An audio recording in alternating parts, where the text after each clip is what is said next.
Thank you so much for joining. Earlier we talked about balance sheet common size to express every single item of a balance sheet in percentage of total assets. Something similar is when we look at balance sheet ratios, in particular liquidity and solvency ratios, which is basically a similar approach, not necessarily always looking at specific line items and express them as percentage of total sales. You can express them as per current liabilities or equity, total assets. So there are different approaches. I will introduce three key ones for liquidity and four ratios for solvency. What do we mean by liquidity? Liquidity means the firm's ability to meet its short-term obligations. So how many assets are available to cover short-term liabilities? There are three different ratios. Some of them include more, some of them include less asset items. And then when we talk about solvency, we talk about long-term obligations. So it's to measure the company's ability to meet long-term and other obligations. So if we look at liquidity, there are three main ratios. First one is called current ratio. The next one is called quick ratio or asset test. And the last one is called cash ratio. Very easy. The current ratio is current assets divided by current liabilities. How many current assets do we have? Inventory, accounts receivable, cash to cover our short-term obligations. It indicates the company's ability to meet current liabilities. The higher the number, the better. From this perspective, if we look at the quick ratio, we don't look at the entirety of current assets. We only look at cash, marketable securities. These are short-term securities that we could sell easily, plus accounts receivables. Cash, marketable securities, receivables, and again divided by current liabilities. Here we have excluded inventory.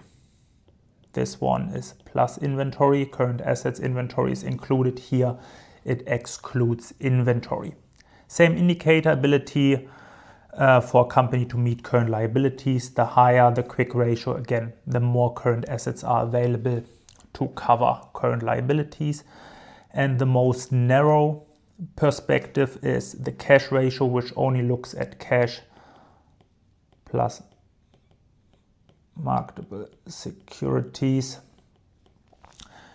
divided by current liabilities. So here we have not only excluded inventory, we have also excluded accounts receivable. So the number will be lower.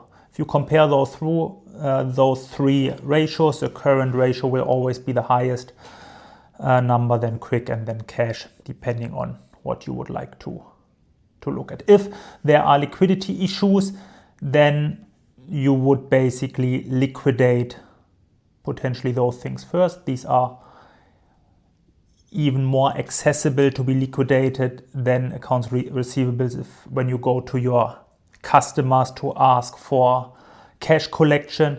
And then the last word, inventory, sometimes a bit difficult to sell on short notice without losing much value.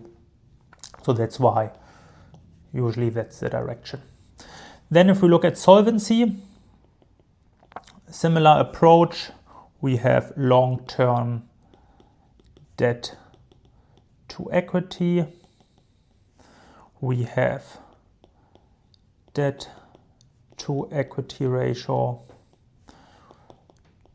total debt ratio, and financial leverage. There are way more and different ones when we talk about the capital structure in more detail. But here, total long-term debt divided by total equity. Debt to equity includes all debt. Total debt to total equity.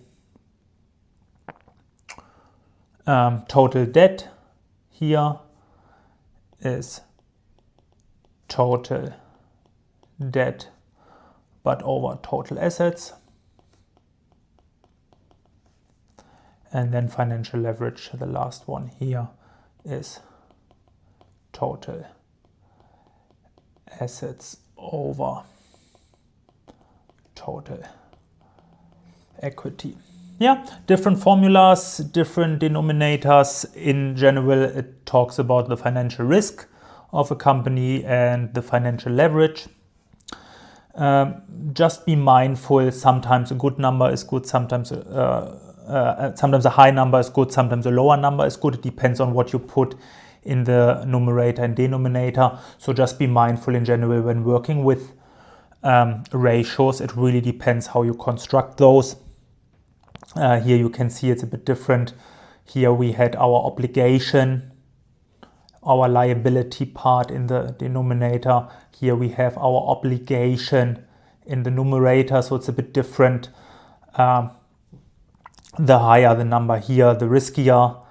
Here it's, from a risk perspective, it's the opposite. So always be mindful in what you put in the top line and bottom line. In general, why did I mention common size before? Is because all those ratios are decimals or percentage. And if you look at the balance sheet and create those common size items, then you can see some of those ratios directly. Sometimes you need to tweak them a bit, but in general, that's how you can analyze different companies against each other, or if you want to see some changes in one company over a period of time, you can do the same.